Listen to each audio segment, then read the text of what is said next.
Ia o te fifia lava ma le nganga whaaloalo ma le bingao e te tawai o te whaatalofa ma o whalofa fo I a te oe I le nei fo I vaenga o le whaua wino le tautua le siu fonga o Samoa le radio Samoa sfulima I vatolu a mo I Aukilani ia ma le wha mo tasi o ono tesi ma le tasi ia pia I lo tātou o tunu pele I Samoa ma lo le soifu manuia alo fo I le langi e matafi ma loa fua ai lau o maua, sula foi le lofa maleanga le lei o le atua, I le nei aso fau, ia, o mawhai o na tātou toi pēnei.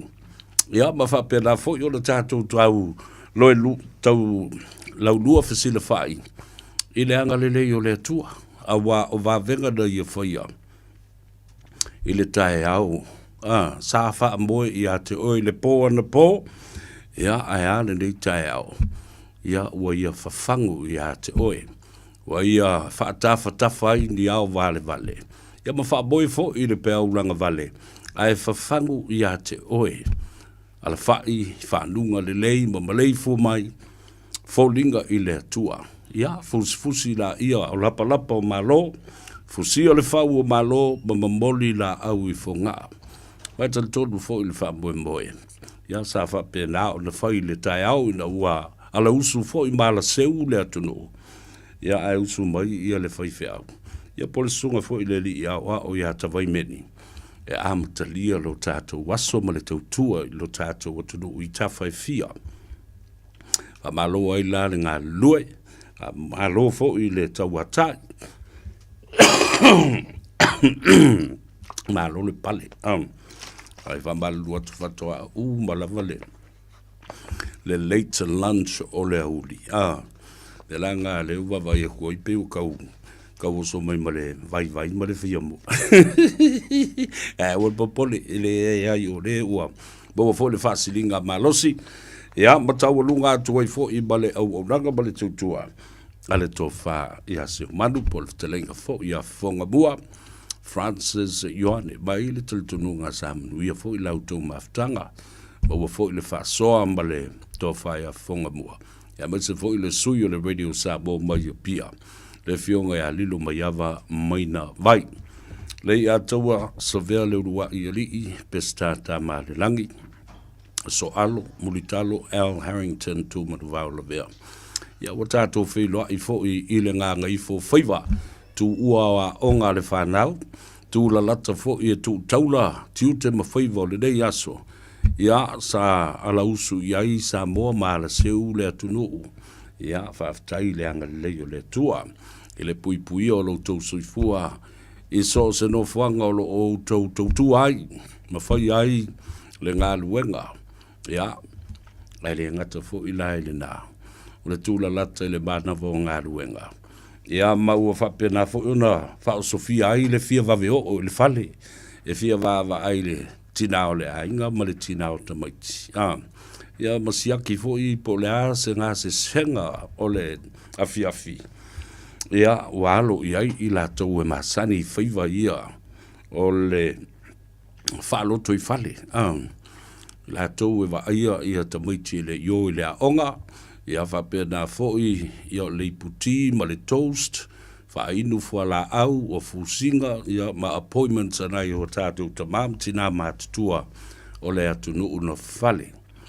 Whatalofa ma whaatulou pa ia masani o le tawhtolu ma le vānu nofo Samoa. Ia ona tulanga whalupe o pa ia ma mamalu whale malo. Pa ia fo I ma mamalu whale anganuu. Ia a wā tama ma ainga fo I matama.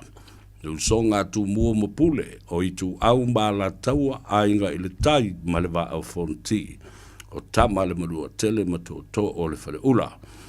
Ia ai le whangaluina fo I le tapu inga o tātou uso I sae tu mua le motu ia tutuila ma manua sua ma vai whanua fo mai tūlangi sa ole masale au mua ia whapea fo I le la au nā mutasi ma le nofo a maupu.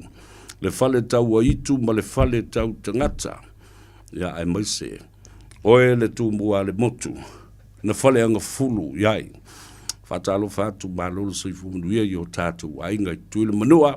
Maise lo au ainga atoa la vaita u ia ma manua le fionga fitiuta ma fititai lo tapua I mai ai suri o le tanga loa matua o alo fasido ia ile tui manua manaia fatalo fatu tau ili fatalo fatu fo I pupoli ngale ai ma uto umo lo tapo ia faivo ile dei atu no ia e ia ina pitia ia tia ia tato te vava mamau talo sanga tato te filo ia fa pena foi teknolosi fa dei o le po le telefoni o le emaili ia fa pena foi I isi foi fola o le upenga ta failagi fatalofa fa pitoa I le fa fonga ta puai ia ale au fait talo pai sino le talo le lei feoi o le langi o tou le ainga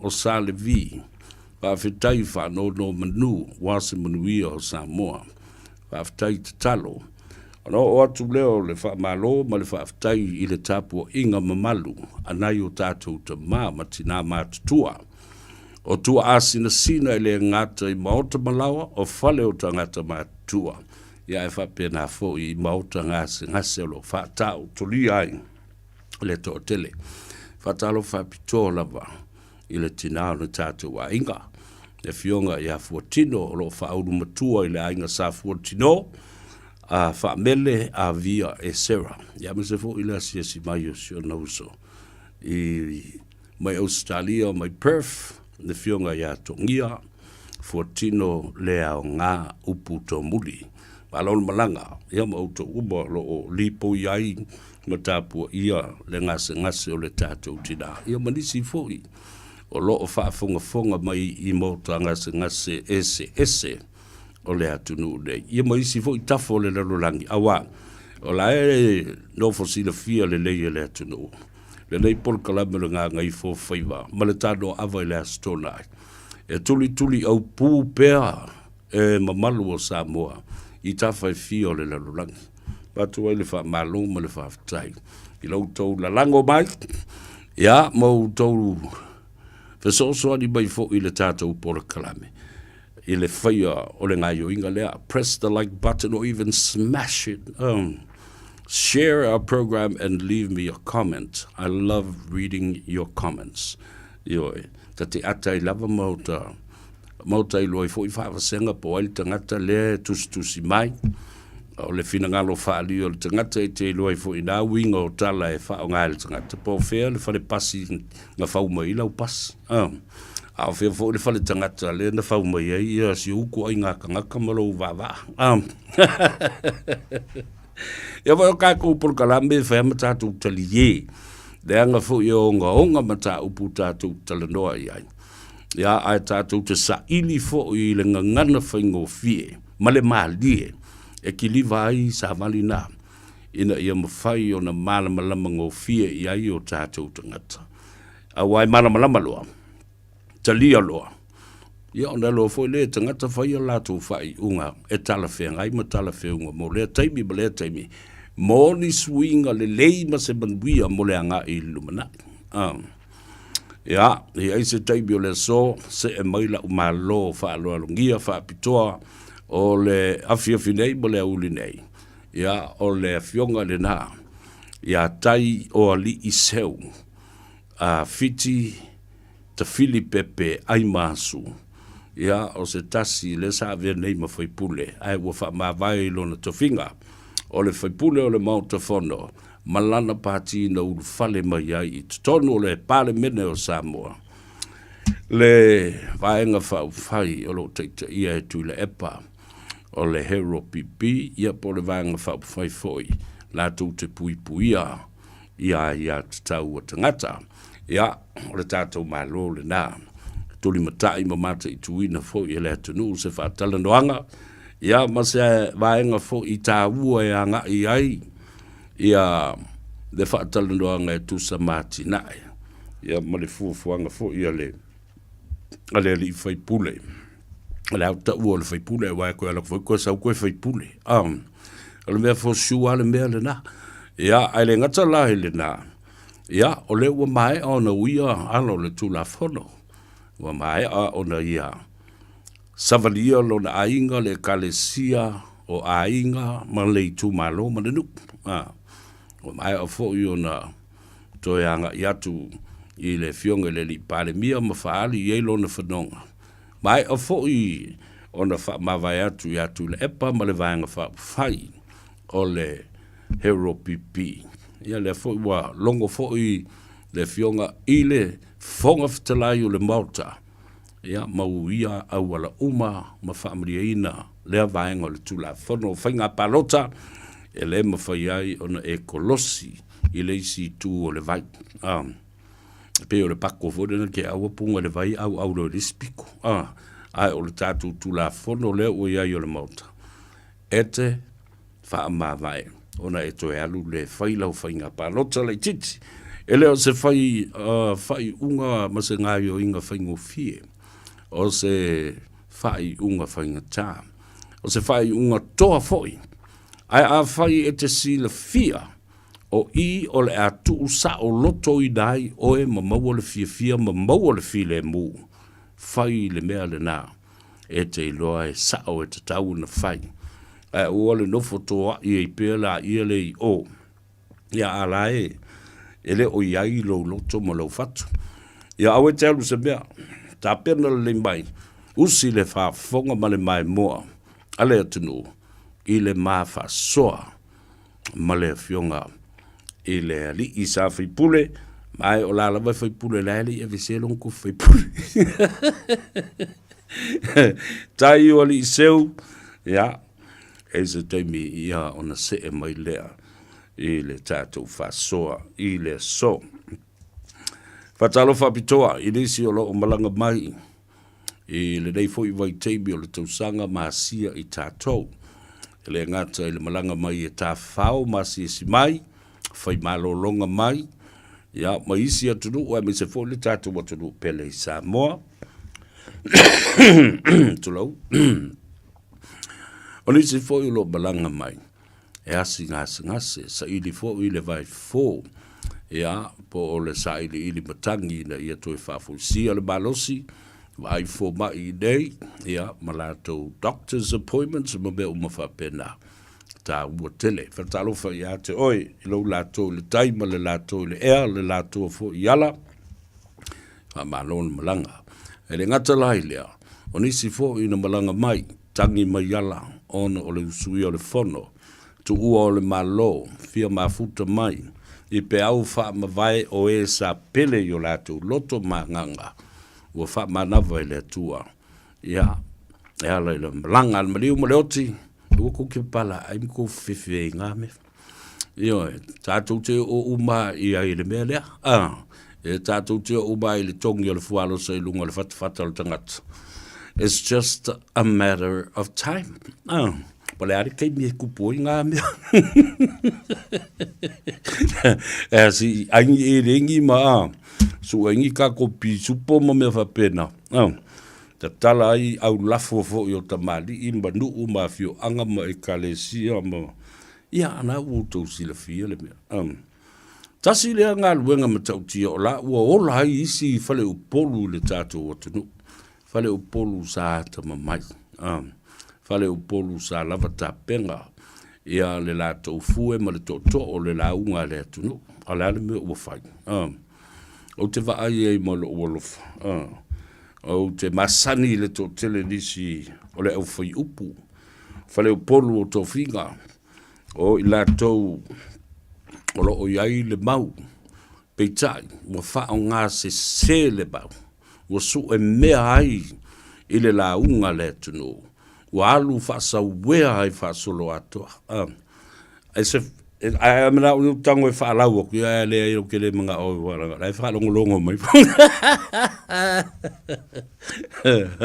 fua i lumba ma fua i tua o tau te tā ai a faafala le atunu ia utou mea pepelo ma mea se nai fai ua matua faapea utou e mo lali le atunu ia utou mea nai fai ai au tau alo whangia.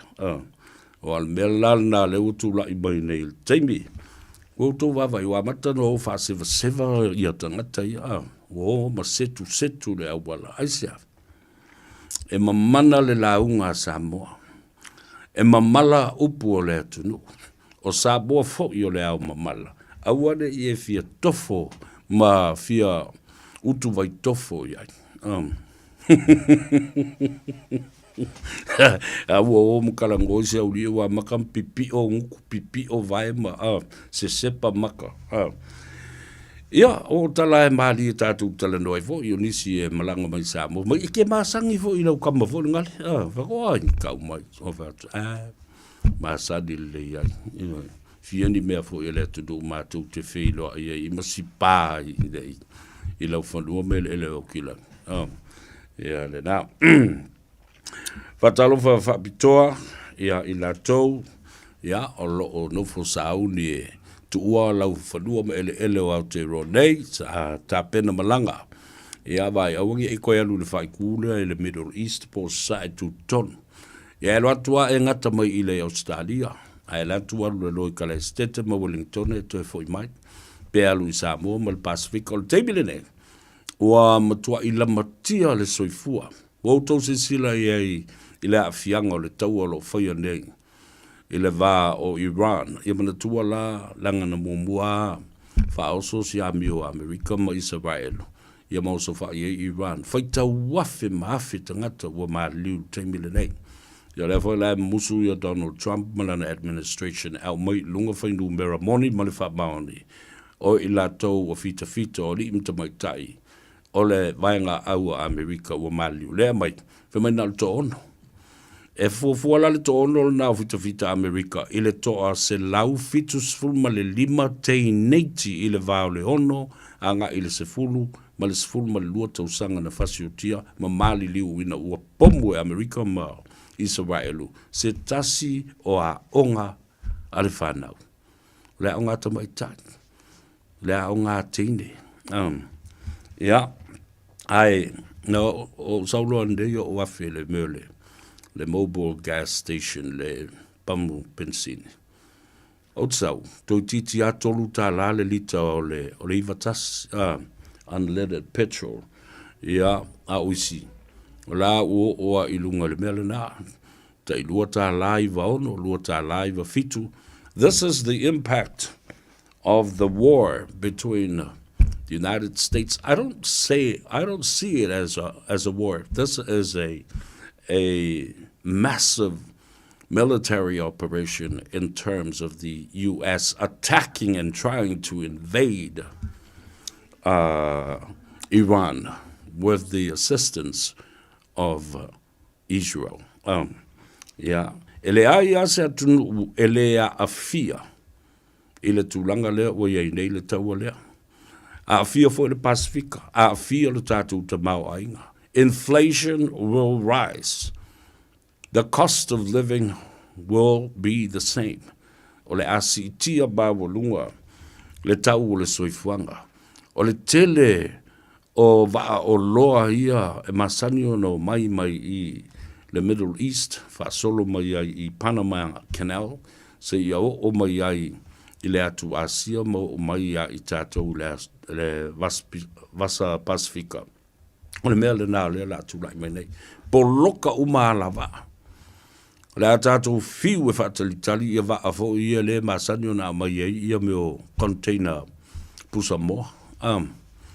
E mana ia kemi o alue vangia o kama i mua e fo lele whaafai lele ma tausi wha lele. Au tausi sila tue i atana. 3 witnesses and an education official told NBC News that the school was located at a former Islamic Revolutionary Guard Corps base that closed 15 years ago. Se lau fitu se fulu ma le 5 tamai. Si la tue. Mama tua mo lalia ma ua whaaleanga ina a toa lea o ngā anai te ineti. Ese le tulanga whaano noa o le vainga le nā o tau se sila tune iai. Le ngata fwoi lai le nā. I le poloka whaasolo a toa i o vaa suau. Ai o la poloka i ma vaa la o loa. Whapena fwoi o na dilei ma poloka a toa ai. Ma fe malanga inga. A valele. Nau tova vai fo le mea nau tula i mai Samoa. delay, tinailo, le ato, le lava ia le tulanga fo, le o valele o atu tau fia valele ona, ia isi fuanga o le tala fia ngai. Ia, ma le lama tia o le fewa ia valele. Ia, tātou te talo pea, ina ia iai le lofa ma le anga le lei o le atua. Ma musuia te itai nei. A me se alto ina lea o so vale o Donald Trump. O la watala e pule a o iau tala e fai ai a wa o le ai a tawal na tangata la tau ia e to tele la tau te fia Donald Trump. A au tau sila lea i le pine wha mau. O la utala lea. O la iai le midterm election leo whanga solo mai nei. Lea le wingo le tala na a iai midterm election e masani e whainga palota a Amerika. O tau sila iai. O stete umai na manu malo mai Donald Trump. Lea o manu malo mai ele Democratic. Sui o le ao mai le senate mai la tou le konkalesi o le fale pae o le mautafono o le malo Amerika. Nau tau wawa ai se suinga matau tia le na. Ai o tatono foi o le taua le wanga pane. E sea excuses ma alo fanga ua whaonga mai Donald Trump and his administration is to distract people from focusing on the release of the Epstein files. Ta sa o tala na we poko il ko inga vole kam foi mi milo ese mafofongo tangata. E le tulanga lewa a matao na maua mai ai.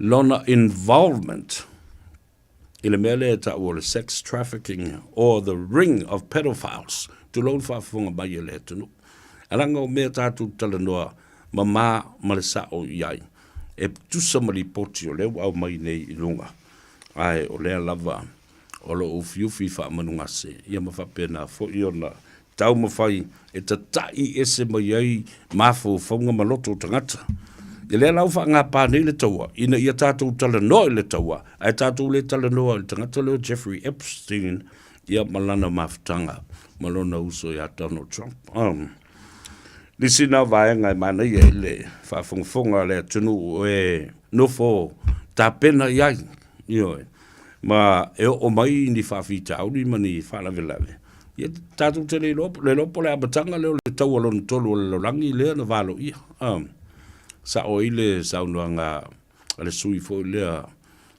o tātou stasio alo matama whanau le atunu o based i Israel ma Jerusalem le fionga i le alori ngal male mana Vincent Schmidt le ia lo tova va tu la tangata ia ia le pe lua la le le pe lua la le fa Donald Trump ai kele masan kele ya Jeffrey Epstein ai fe mail tangata lo Jeffrey Epstein ai o tangata lo Donald Trump ola o mama piso uso na mafan na fatasi mai ai o to sincere ai me ye faye tangata powerful in the world la toinga powerful na ele ngata ile meta o le billionaire these billionaire people control the power in their hands. So se to inga me mana na o fai. Ili popole le tulafono, la to te fata wina le tulafono, la to te talepe ina le tulafono, la to te fa wo matangata, e pulea malo ma fai fai unga o malo.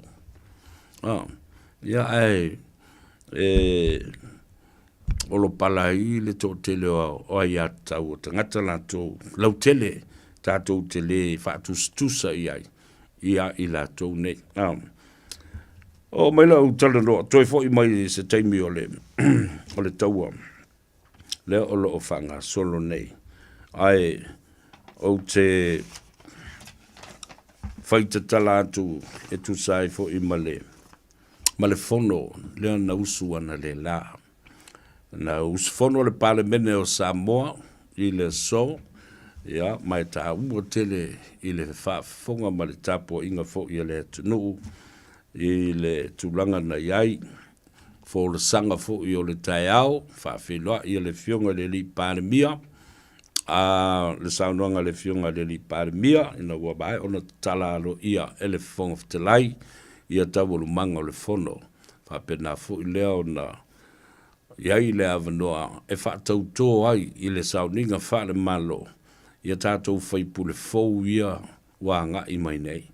Le tō wha ia motu pua, po le sunga le pali tele Henry, ia le sa tau wā mai o le sui tuto tasi, o vaisi ngano lua, pitai, ia, na wha ma vai fo i lon to finga malu i o i le fionga le li pare mia ma, au ngani i ai, fia maua so na avanoa, i tutonu o le wha tutua i le atua Samoa o tasi.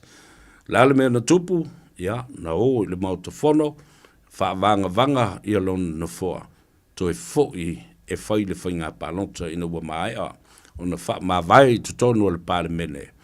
Ia, ma to muria i loa ma le mautofono, ia ma tā pena i loa le whainga pālota lei. Titi lea na se i mawai atu nei, na tau vā mai ai i nā, ma le sui mālia o le usofo i atea. Le fionga i avalasi, pito whanua sele, o le matua tino ma ano fo i atea, wasa au whai atu lava i avalas, vai. E a tili ulangia i lau sa mala lefa mai na, o le sa sau toia o le pa o, ia le lau pa o pa pisi no ma le mea. Na o le teimi e tā ai le longo, o le a whai le whainga pālota lai titi, o wau ngani e tu lava i avalas, lo usoe. Ioe, mali e lo fina ngalo, ioe.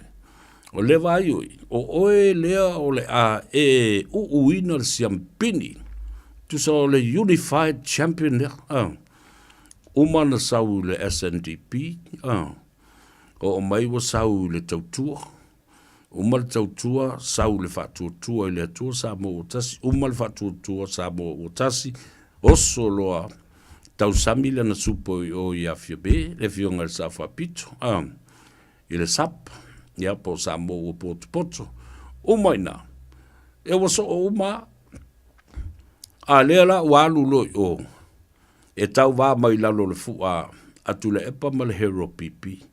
So, you see, Malasi has come the full circle. So o uma, a inga uma ia o vaenga whai ma whawhale tui, o upu whai. Ia na anga i ei Malas. Ia na o la wele aso mulu whato tasi ale aso.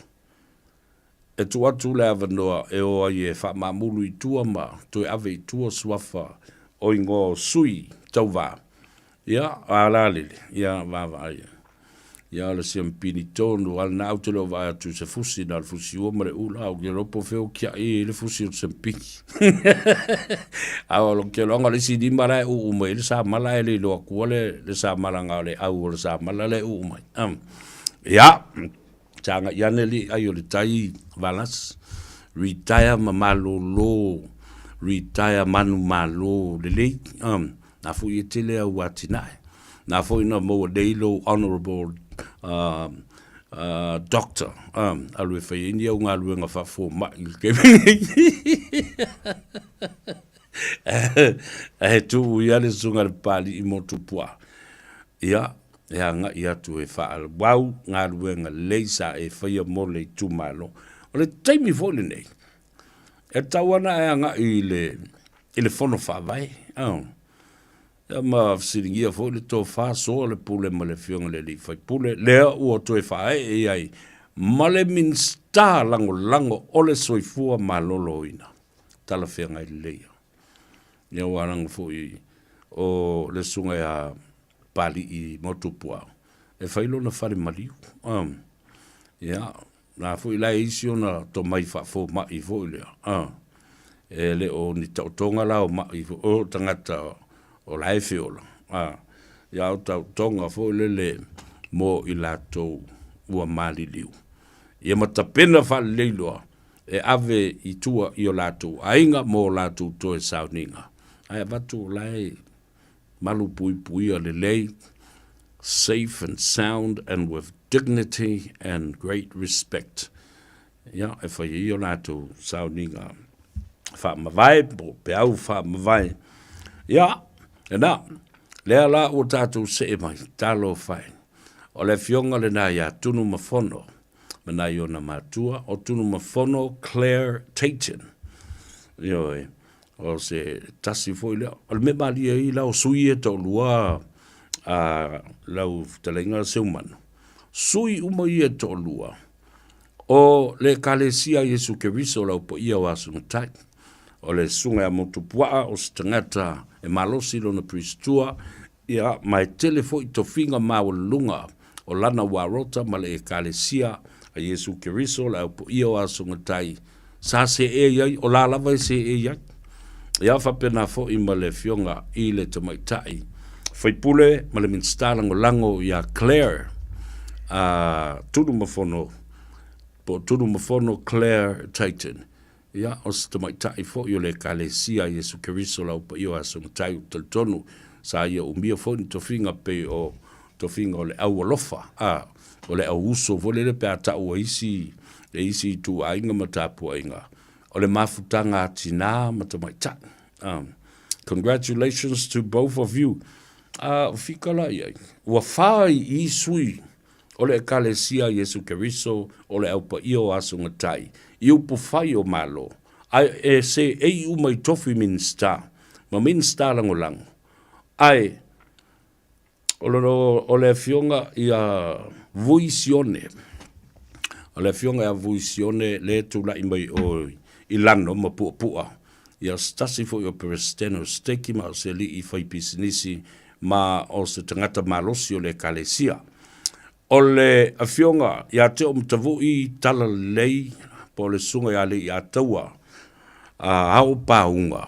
Ia o stasi fo i lea o minsta e matua lalango iai le e kalesia Yesu Keriso lau pa iwa sungatai. Ma o se tama whanau fo i le e kalesia. Ia le lau to whai nei i ia sui o le kalesia. I upu whai o malo. Ia, to telefo i isi tau sanga o mawai. Sa iai ma se eima iai ia. Awa, o le mea moni a alana utala no atu mata upulea. Leanga e sea i le tala whaasolopito o le kalesia.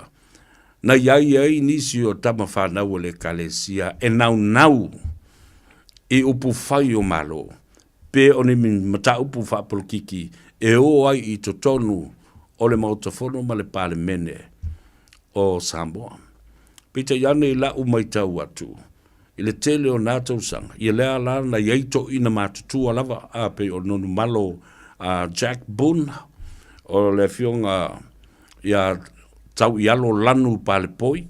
Pe o to ina matutua ia i lo lato vaitau. Sa amata i ona ta ina i alangona. O tangata o le kalesia.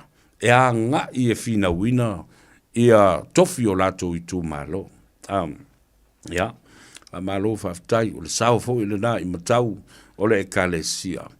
E upu whai o malo. Ta wala atu ia i lato nei o le fionga i le minstao tupe maua. Ia o le tala whea ngai le lei. Tupe maua, ia o lo ele minsta o le kalesia, whatasi e malana sui minsta o le sifo i tamaitai o le kalesia. Tala le lei paunga. Te o matavoi, lei ataua, a paunga, au paunga. Ia o le minsta o nao tupe maua, ia ma le customs po o tiute. Ia lela ua la lango ne iai. Ia le fionga ia tunu mafono. O le whailau tusi wha parimene, po o le sui minsta, po le minsta lango i le matanga albuenga lea. Ia, sanga iane ai o le tai, ma ia whatumu mai le langi le utu, whato whala inga, whapena fo i le whautou tanga mamau, ia a wā outou tiute mautou whaiwalo filiba, o le a nga i atu iai, masanga i atu iai. Ia, wale tautua ina o Samoa. Ua to es fulma le 5 minute o na tā lea o le 5. E le i wha i loa mai la le whongtalai ma le ofisa o le komsino o whainga palota. Ia se taimi ma se aso o le a longo ai ia le tu malo lea o vai maunga tolu. Ia a wā le tāpenanga mo le latu whainga palota. Le titi, ia, ai i lau vava ai ma lau tilo iai. I la ufo I whaalongolongo I mafua anga ua lai o nā alu ese le li whaipule, ma ua tonu I lona loto, o le mea lea, ua whaasino atu e le anganga pa ia ma ua lalango fo I ai, lona ainga, lona whaletua, o ona mātua, o mātua le whaipule nei, ai moise lava I lona tua a. Le fionga I hata Filipepe, fine aso ai masu, o se wō pele I hate au.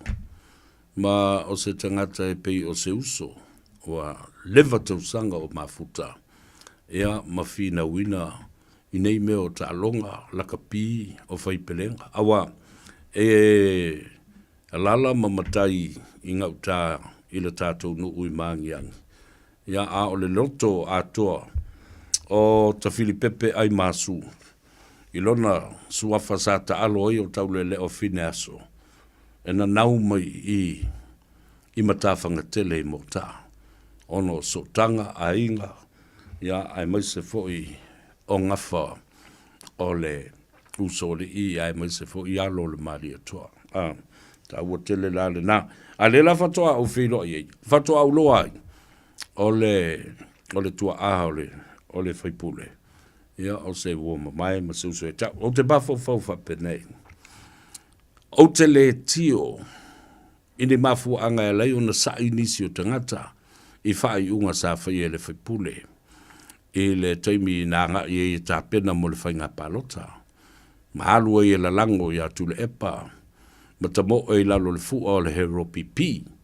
O mea na. E patino lava I le a ia tatau ia a le whaipule, ia po le whionga fo ia li tai o li seu, lana whai unga le nā, o lana ia tatau le nā. Pete iade, na u wha longo atu. Sa o ala utala le whai atu. I le ngai o inga na whawhau e le to ina o tule epa, na ia wha tonu I na ai, whaipule umalawa, o le hero pipi e to sfulma to wha, aua nei alu seisi e apalai. I le ava noa o le tai fono o le fono whawai. Ai sa ta pena le tusi e o mai umai whaipule o le hero pipi e saini ai e te e mawhaaleanga le poloketi. Whawai la I lau whalongolongo atu I ai. E le ngata la I le saunoa ngā le whionga le whaipule. Na poloka ai matuta I ai matoa ai lona mawhau whau malona langona. E le mana o e whaile me le mana o I tule epa. Masaili matete I le poloketi. Ai waia sāvalia le whina ngalo lona I tūmalo. Wai loa ai. Le ai. E le ialu le pāle mene. E whaile me loto I tule epa ma le hero pipi. Na alu le parabene, ona o le fina ngalo ma le tofa, o le pule na I lima ma loto ma nganga o tangata lona I tumalo. Ua manatua I leo le whaipule, ua le paleni le equation. Mai le mana o e whaise me la lango ai o ia tu le epa ma le hero pipi, ai whatutua na I lona I tumalo. Mafu angala le na. Tasi lava la utilitilo, ma ova ai ma mau atu I le fatu ma le loto o le li whaipule. Le ai. Ele o le mea lea na mana o ilo na I tūmalo. Ma e tatau o na toe fo'i e toe fisiringia ma au ma lu manongi o le tō wha lona I tūmalo. Lea la o tasi e I tau. A e sinsila fo'i pa au whalongolongo I sau noanga le li whaipule. Na ua whamawai. O le toa hio ma le toa o lona loto. Ia. E o iana whapea e masalo salo pe ele matenga nei te ua le fo I mai. Ai ua whailo na loto. Ua whaila na whai unga. Au toi mawhawhau lea na le laile. I le tala lea na whai e le sunga e laudi. O le whai unga ua whaia e tai o ali I seu. I leo se fai unga fai ngofia. A fai o le fai unga tonu le lo mafau ma o le sao ma le amio tonu le o momoli mai e le nganga pa ia. Malo I tu malo. E fasa o loto o e le memoni. The truth will set you free. And then I want to reiterate the same statement that Tule Epa seemed to express all the time. And he lives by this statement. Ma tau lefe mele tala tusi. A el tangata na te loa le me tonu e taun fai ma le me sao e taun fai. Ai le fai. Le matua ianga sala le na me ilu mo le tua. And that's exactly what happened here in this case.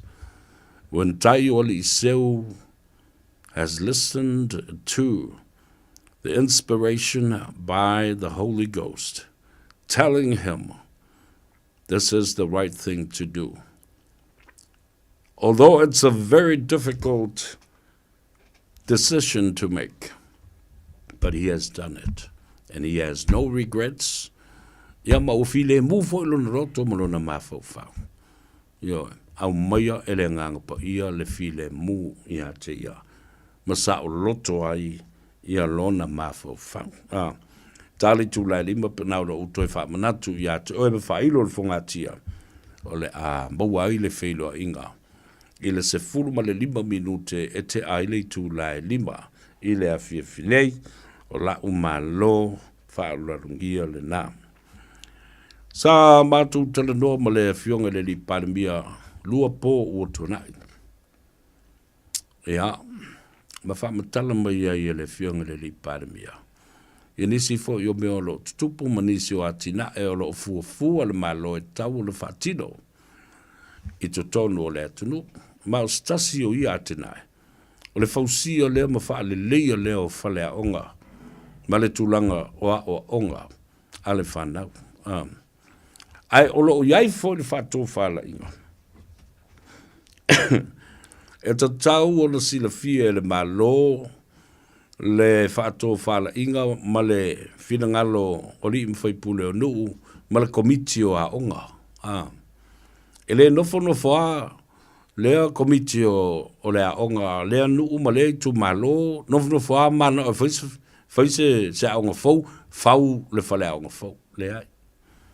E te tau o na ta pena le lei. Ina ia mana tua. Iai le fale a onga. To tele te mai te a onga o lea lato wha onga ina. Ia lava fo I whai a onga.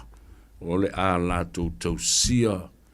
Ma wha whai le ina wha nau o lea onga lea. Ai leise me tātou te o su tupe na wha pela ia lea. Whaile tātou whaleaonga, e moi fua, le ini tangata, le aini tamaiti, le lava whaiaonga, le lopo le a whawhena toni lungo nā tupe lea na whaiene, le loun le na wha umaile whaleaonga le. Asa, tatai o talinga, ile mata upu o le pāremia ila na asi singa, ile lau whanua ma ele I tāwha ingata, lea sa I le whare pui mua mali e te leo tau sanga umawai. Au te matua I au mai I lunga mata. Nau whanga sa tulu I le whaasalanga o I la tau e sili o na soli tu la whono mamafa. O le au tō so teini tu lou whaafonga le atunu. O le au a mio vālia mo le au a mio leanga. So se soli tu la whono. O le au fasioti tangata. I le no whanga lea. A o le mea o tula I mai. Ua iai le komiti o le fono a onga ua o ai matua malato talanoa ma nga I loa wha o ngā le whale pui ta whaingata o se whale a onga ma ua whaingoina I le a onga na St. Paul's ta ua la le whiunga le li panbia le whaiasi onga tele mai e manatu I leo se mea tatau o na whai ai se a onga I o I se no fuanga sa ta loka inta ngata a mio valia sa feoti e fo I le tō tele o pango taf Yo, ispago tae, tang fia la tau pule o la tau wola, nisi, sa mama ima fioti ai potu ia. Le fa ye le aonga. Ao nisi, na fasi oti e nisi. Tulo, le fa funga mai e le tulo. The inappropriateness of setting up a school over there in an environment where many prisoners, hardcore prisoners, were in jail and were kept there. Many murderers, rapists, and any other serious crimes that you could think of, all of those people, homicide, they served their time in here. Some of them died in there from horrific actions of some other people. Homicide.